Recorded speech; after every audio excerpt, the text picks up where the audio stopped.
kemudian juga ada pemilik lahan saudara MKB dan operator alat beratnya juga kita klarifikasi, kita mintai keterangan, dan memang diduga keras ada suatu bentuk perbuatan melawan hukum ya terkait dengan undang-undang cagar budaya.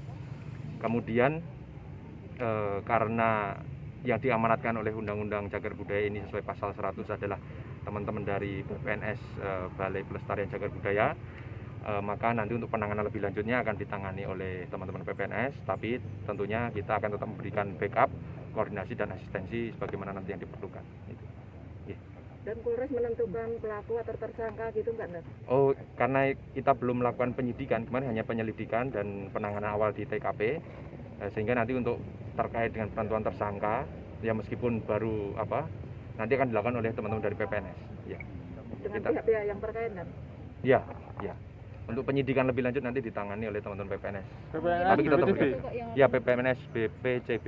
Yang sudah diperiksa berapa orang dan kemarin kita klarifikasi ada 2 orang, yaitu pemilik lahan dan operator alat beratnya. Termasuk RT yang menyuruh atau pihak desa ya, yang sementara baru itu? klarifikasi, tapi belum secara resmi kita periksa pro justisia karena sifatnya masih penyelidikan.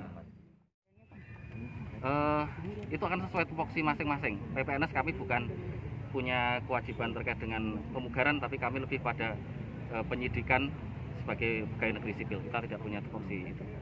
Ancamannya kalau menurut undang-undang berapa? Saya buka aja ya, biar tidak salah. 15 tahun. Jadi terkait dengan ancaman kalau perusakan ya, itu di pasal 105, junto pasal 66 ayat 1. Setiap orang yang dengan sengaja merusak cagar budaya sebagaimana dimaksud dalam pasal 66 ayat 1 dipidana dengan pidana penjara paling singkat 1 tahun dan paling lama 15 tahun dan atau denda paling sedikit 500 juta rupiah dan paling banyak 5 miliar. Jadi 105 junto 66 ayat 1. Pak, kalau terkait pasal 101 tentang kepemilikan itu gimana Pak? Apakah ada penyelewengan atau seperti apa? Terkait dengan kepemilikan kami belum mendalami ya terkait dengan apakah ini ada penyelewengan atau tidak, karena kami awalnya di sini lebih mendalami terkait dengan perusakan, tapi nanti ketika memang ada unsur itu juga memenuhi mungkin juga akan bisa kita tambahkan juga terkait dengan pemindahan kepemilikan yang tanpa izin itu. Jadi kalau sekarang karena kita memang baru tahap pengumpulan data ya, kita juga baru inventarisasi terkait dengan potensi kerusakan, dan kita memang dari PPNS belum melakukan klarifikasi. Jadi kami terkait dengan bahkan penentuan terlapor dan semacam kita nanti akan dilanjutkan setelah ini gitu. Ya. Tapi ini sudah memenuhi belum?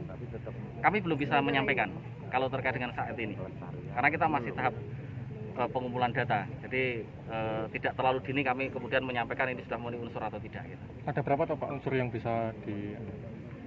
Jadi kalau setiap terkait dengan perusakan, maka unsur yang pertama adalah setiap orang, yang kedua unsurnya adalah dengan sengaja, yang ketiga adalah merusak, yang keempat adalah cagar budayanya sendiri. Jadi 4 unsur itu paling tidak harus terpenuhi untuk kemudian bisa lanjut ke tahap selanjutnya.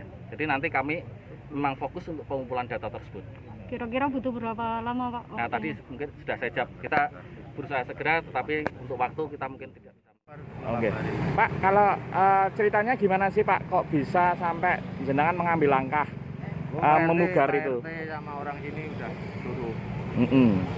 Artinya sudah ada kesepakatan dari warga sekitar. Banyak dengan adanya ini, ada yang banyak merugikan. Satu ilalangnya sampah ini, terus ikannya saja di luar juga.